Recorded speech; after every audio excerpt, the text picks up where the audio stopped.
Let us look at lookups. Lookups allow us to search for fields based on their name and store foreign keys in our tables. For example, in our persons table, we have a superbook code, meaning that we want to store a user book, but we don't want to store the title. We want to store only the foreign key in the table, but we also want to visualize other information from the book. So let us create a lookup for this purpose. I create a new lookup called person book. We'll be looking up into a superbook table. So we'll be searching from data from this table. We'll be searching for a superbook title. That means this is the value that we'll be specifying in the search field. And we want to be returning a superbook code. All right? So that's the foreign key. That's the title that we'll be searching by. And now also want to visualize how the results will be represented. So I will show a title.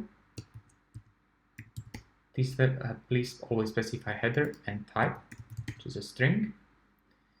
And let's just also add a superbook code. Let's call it code, and it's also string value. Right. Let's save this.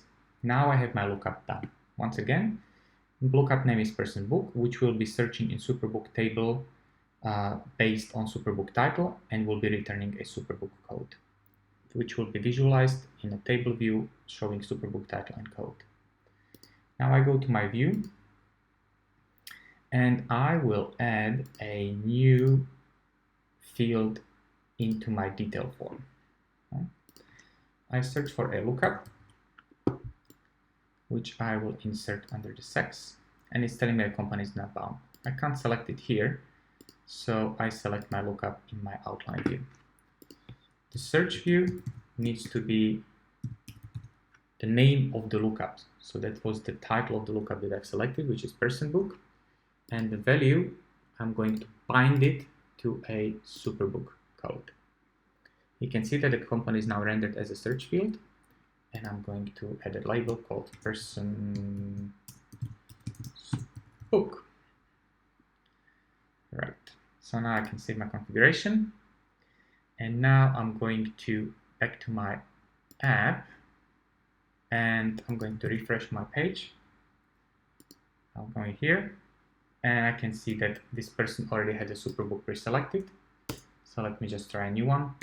So A, and I'm going to add, you can see how it's nicely rendered as the title and the code as I specified.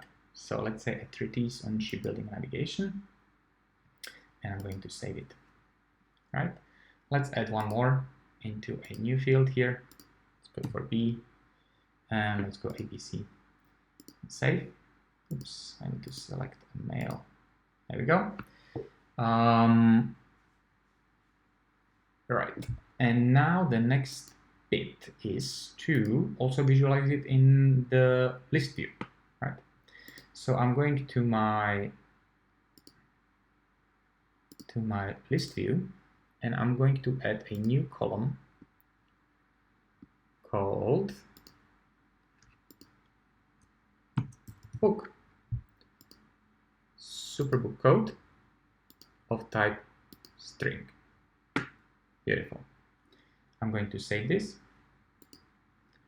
and if I now go back to my books, I can see that there are sorry, I have to refresh this. And of course, I need to go to the persons table. I can already see that I'm getting my values here. But of course, this is an ugly value, right? I want to actually see the title. I don't want to just see the book's code. So let's fix this. So I will go to my table again. And if you remember, we've added a specific functionality for the detailing. We're going to do the very same thing for a lookup. So we're going to go to a view template. Right, so make sure that your view template is selected, and I'm going to add the very same lookup there. So I'm going to add the lookup, and once again I need to go to this view, and in the lookup I'm going to do the very same thing. So person book, and value will be bound to a superbook code.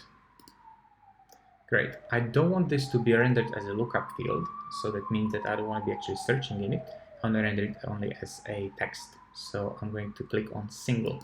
Means that I only want to recover a single value. I don't want to be searching for it. I'm going to save the configuration, and now when I refresh my page, beautiful. Now I can actually see the title and the code as specified in the lookup definition.